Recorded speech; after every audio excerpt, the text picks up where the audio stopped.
Today on V8 Extra, we're officially on the edge of the season of endurance. Next weekend, the L&H 500 kicks off a big change of rhythm in the series. And last year's winner, Mark Skaife, joins us to preview the event. We'll also cross to the man of the moment, Team Vodafone's Craig Lowndes, fresh from his recent success. Aaron Noonan explains where some of your favourite V8 supercars end up. That's all today on V8 Extra. Hi everybody, thanks again for joining us today on V8 Extra. Great to have your company. Yes, the season of endurance is upon us.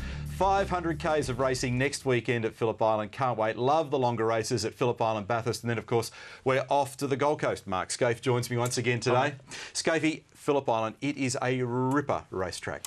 Oh, look, it certainly is. We've had some of the best races. You and I have had some great battles there, but it is such a fast place. People don't really understand the European flowing sort of design of it. And even at the slowest places, they're still long corners. So you're in the corner for a long time, a lot of adjustments required, and wild. If it's wet, it's the wildest joint you've ever driven at. Is it ever? And we can see some weird weather down there in spring. Let's get our brains around the fact that for the last couple of years, plenty has gone on down there, and these races are very different to the sprint races. So, 2009. Well, first of all, we had an interesting situation here where we all thought that Craig Lowndes was going to grab a win, but very late in the race, Skaife, that did not happen. Well, we thought he was mucking around, and in the end, it was a tyre damaged that made Lowndes basically he was gone. He had nothing to fight with, and on effectively the last lap, Garth Tander made a move and won the race, which, you know, for Craig, as I said many times, it's a cruel sport sometimes, isn't it? Absolute heartbreaker, and you couldn't talk about 2009 without having a look at this little incident once again. This involved Cam McConville in the BOC entry, tangling with Steve Owen,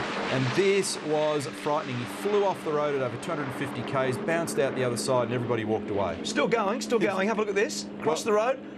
Oh, and that's David Bernard in the Valvoline car, crossing the road at turn 3. This was as wild as I've ever seen. It probably could have been the biggest accident we've ever seen in Australian motorsport. Cameron on the way to Tasmania, David on the way to the dry cleaner. Not a pretty sight. Now, on to 2010, and this was one that Jamie Whincup was travelling well in, but then they had a problem with the splitter in the front of the car. It was chattering on the road, ultimately forced him into the lane, and it was a heartbreak for him.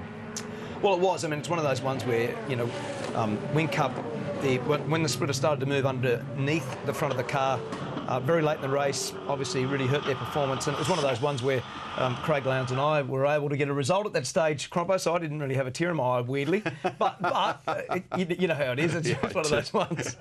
It's all about me. But listen, there were some beautiful drives there last year, Skaife. Clearly, you and Craig did an awesome job getting the old team back together again. Also, Mark Winterbottom and Luke Youlden did a fantastic job for Ford Performance Racing, Jason Richards and Andrew Jones. So, the points scenario as we go into next weekend's race, and it's a 98-point margin, as you can see, between Jamie Whincup and Craig Lowndes. It's game on in this championship, and the run all the way down to 10th place, it is mega tight. With so many points on offer, I reckon we're going to see some real tumble in that points table in the coming weeks. Now, Skaife, one of the things that I love about this event next weekend is the variety of format, because it really shines the light on the co-drivers, particularly on the Saturday. The new co-driver rule essentially means that you have a lot more pressure on guys that aren't in the cars all the time. Yeah. And because you can't join up the lead drivers, then these guys have got to come out of, whether it's Fujitsu Series or overseas or wherever it was. Some of the guys last year, Owen Kelly did a really good job. Yep. Dean Canto drove really well. You know, there were some guys that I thought that actually really stepped up. Well, on the Saturday, for example, we had Steve Owen grabbing a pole and also a sprint win. Also, Rick Kelly did exactly the same thing. But, Skaife, when you look at the entry list, and it's provisional at this stage, because remember, it can be amended on the Friday night going into the race meeting, there's some pretty fancy combinations here. You've got Courtney and McConville, you've got Tander with young Nick Percat. Big pressure on Nick. We've got David Brabham coming back, and it's always great to have David back in the country. Bit of experience here with Stephen Richards teaming up with Mark Winterbottom. Jason Bright's going to be with Andrew Jones. And again, as I said before, great to see some other blokes in here. Oh, no doubt. Guys like Alan Simonson with Greg Murphy, we've seen him do a really good job. I've already mentioned Owen Kelly last year. David Bernard was very, very good. You know, he led Bathurst, so he's back to drive with Steve Johnson. Shane Price is with Jason Bargwanna, and Richard Lyons is, you know, a guy who's a really established international race driver with Jonathan Webb. And teaming up in the Team Vodafone car, there's some bloke called Skaife. I don't know who he is. He's going to be with Craig Lowndes. Now, one of the beauties of us going back to Phillip Island is there's a wonderful history of V8s down there. 22 times we've been to Phillip Island in the V8 Supercars Championship or the Australian Touring Car Championship. We've we've plucked out some great moments. Have a look at this. This is Peter Brock back in 1990. After the break, we'll show you some co-drivers. Stay with us. Away they go, Seaton blast them off the line. It's a spin there back in the back. Oh, it's Brock. And cars spearing every which way. Oh, now I know why they're going to bring Peter Brock into the pits. He's got one of our camera cables on the back. Now, he always wanted to be a TV star.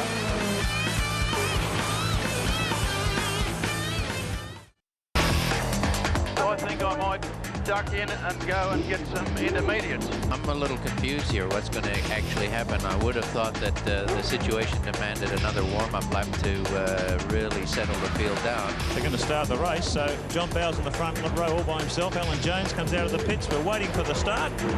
They're off. And spinning wheels all across there. Peter Brock picks up a couple of gears. Jimmy Richards, the Raymaster, goes down the outside as well. Here's the pit lane. Fancy that, springtime in Australia and the weather's weird at Phillip Island. It happens at Bathurst as well, Skaife. Managing the weather at these events is a big part of the story. Oh, that was a funny race because we all come in, we started from pit lane effectively. You were there. Fred Gibson didn't tell me what tyres I had. He put intermediates on, I wanted wets. When I went out, I sped straight off through the grass, ended up getting back to second. It was a great race. Glenn Seaton won that race. 1994 war stories. Now, as I said earlier on in the program, one of the great things about next weekend is we bring to light all of the co-drivers that are a part of our field. Let's meet some of them now. It's a massive gig, and aren't we thankful for those two events? You know, there's plenty of yelling and screaming about this rule. You know, no main series guys teaming up together. I think there's sort of 15, 16 guys going. You know, thank God for that rule. We love the opportunity of being competitive. I've been around a while now, and I seem to just sort of fit in most places with a little bit easier than I did in the past, and I really feel like I'm, in a good place at the moment mentally, driving these cars and getting the most out of them. Yeah, definitely driving with Lee this year. So Lee was red hot last year and probably led, I think, the second most amount of laps. So yeah, driving with Lee. Hopefully we have a good car again this year, and yeah, hopefully looking to get on that podium. It's like jumping into the grand final without playing the game all year, isn't it? In terms of footy, but we've got a really, really good car and a really good teammate. Of course, we had podium finish at Phillip Island last year with Frosty, so I don't see any reason why we couldn't do it again this year.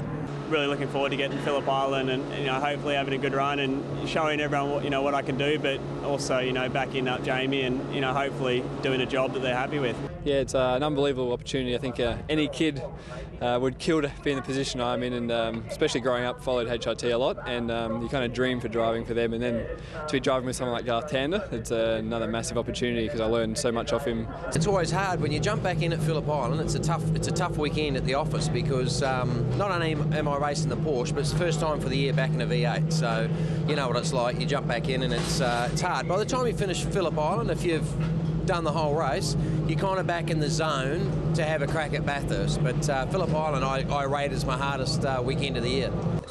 Yeah, it's not an easy thing.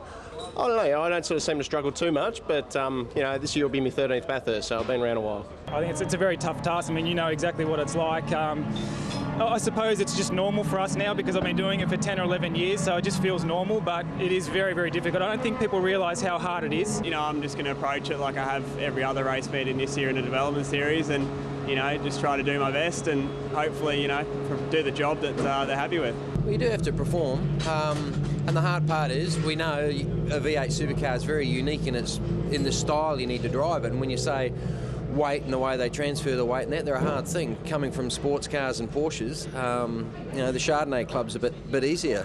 Yeah, I've been there once in the supercar, and unbelievable. I remember the first time I came in and I spoke to Garth, and he's like, no, you need to be flat through there. I'm like, you're kidding me. Go back out the next session, you do it, and it's all good. So I can't wait to get up there in the Toll HRT car. Just really enjoying my time here at Gary Rogers Motorsport. Great bunch of guys, and just looking forward to the Enduros. It's more important to have the opportunity to turn up at Phillip Island and Bathurst, have the opportunity to spray some champagne like I got to last year at Phillip Island with JR, and more of that this year would be terrific, but you got to get there, don't you, to the end of both those races, and we've had a strong year this year, and hopefully it'll continue over those two very important events. When you play in what is the motor racing equivalent to the semi-final and the final in terms of pressure, Skaife, tough task for these blokes who play the co-driver role. Oh, no doubt, and the rule being split off and the championship implications make it tough. And, I thought it was a really good comment there. To play in the grand final without playing a game all year is a very tough ask. All right, time to take another break on V8 Extra. When we come back, we team up with this bloke's teammate, Craig Lowndes, who's hit his form just at the right time of the year. Stay with us.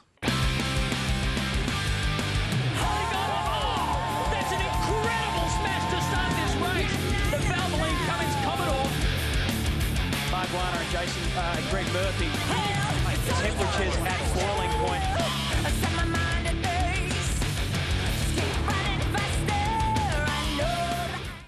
Oh, race leader at Lowndes.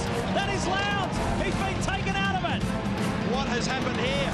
So contact from Rick Kelly from the rear. This is going to continue to infuriate what's already been an agitated day. Car 15, drive-through penalty. That's going to murder that tyre. So Campbell's onto it. He spotted the toe out on the front right-hand corner. Rick Kelly is the champion for 2006.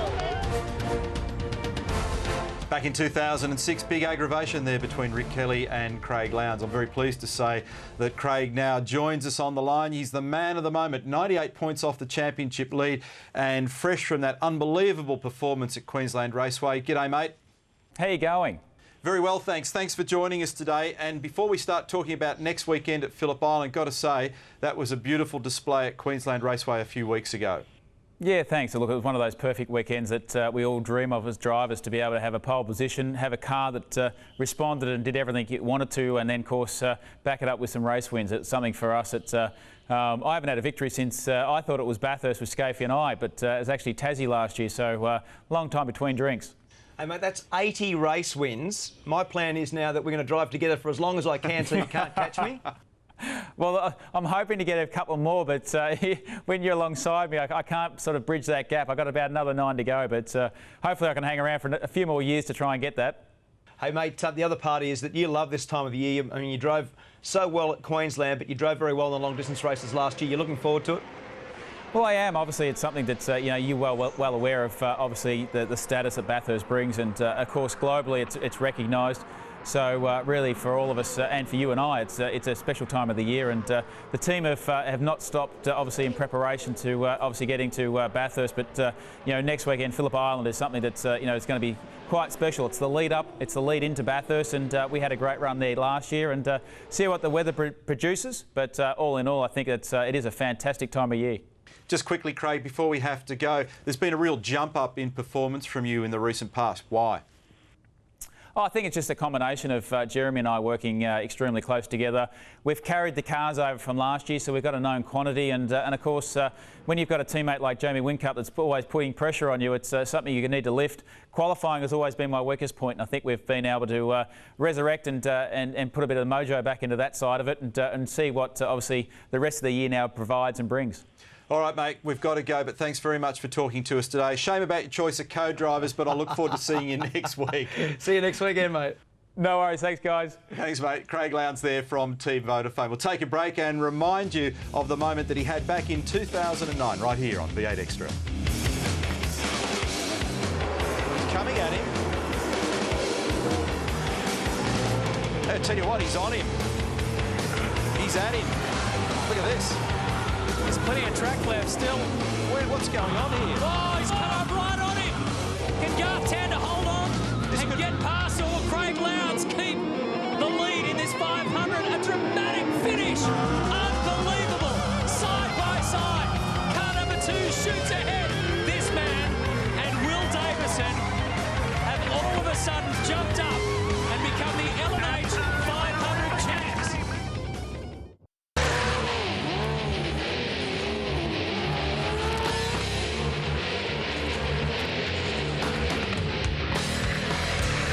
Five-time series champion, 5-time Bathurst winner, Mark Skaife. First gear, please. Good to go. Pit lane's clear. I head back to Jeremy. Mark made good progress, got up to 3rd.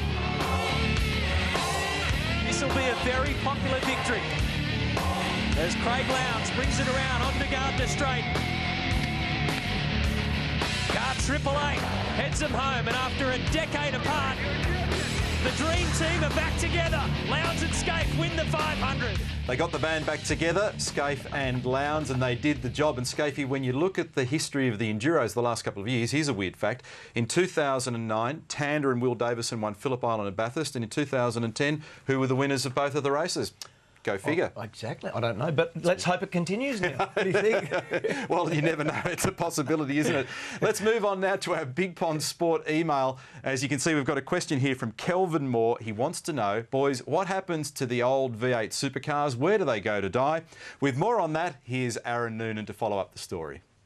Now, the cars that all run in the V8 Supercars Championship, the majority of them do end up running in the Fujitsu Series. Now, there's plenty of moments from V8 Supercar history that we'll all remember, and it was these cars that created those moments. The difference is these days that they're driven by young drivers who are all looking to make a name for themselves, and one day they might just make a memorable moment of their own. Take, for instance, Nick Percat's Coates Hire Commodore. It won this year's first round in Adelaide, but rewind to 2008, and this car was Mark Skaife's last HRT Commodore in his factory team farewell. And that's the end of the road for one of the true greats of this sport. Mark Skaife finishes off his career. Thanks, boys. In 2009, it was the Endurance King when Garth Tander snatched victory at Phillip Island. A dramatic finish! Unbelievable! Side by side! Car number 2 shoots ahead! And he and Will Davison then conquered the mountain. Garth Tander and Will Davison are the 2009 champions.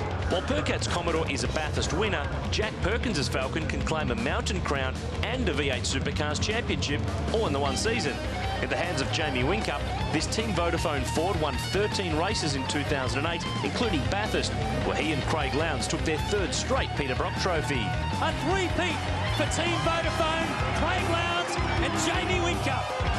Amazingly, Whincup won 10 of the last 13 races of the season, using this car to clinch his first crown in style. Let the party begin for Jamie Whincup because he's the champion. But Whincup's ride isn't the only Ford title winner in the Fujitsu Series. Irishman Robert Cregan runs silver war paint on his Stone Brothers Racing built Falcon. But it's best remembered in green, and for a certain enforcer's title-winning celebrations. Russell Engel has turned race car driver to stunt driver. Celebrations are great, but close finishes are memorable too, and the 2006 Sandown 500 was no exception.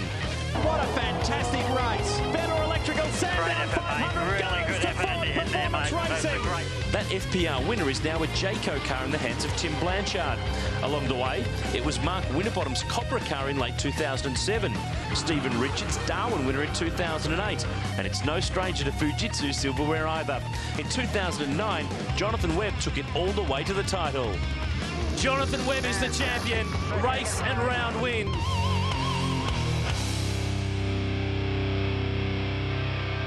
That's a great little story. Thanks for that, Aaron. In fact, very valuable hardware in many respects. You've kept a couple of your old cars, haven't you? I kept the car that Craig Lowndes did the blue-green on in... Calder. Yeah, Calder over the fence. Yep. And I've kept Chassis 45, which we call Golden Child, which is the one that we won Clipsal on the Touring Car Championship and Bathurst. And they're worth big quids, aren't they?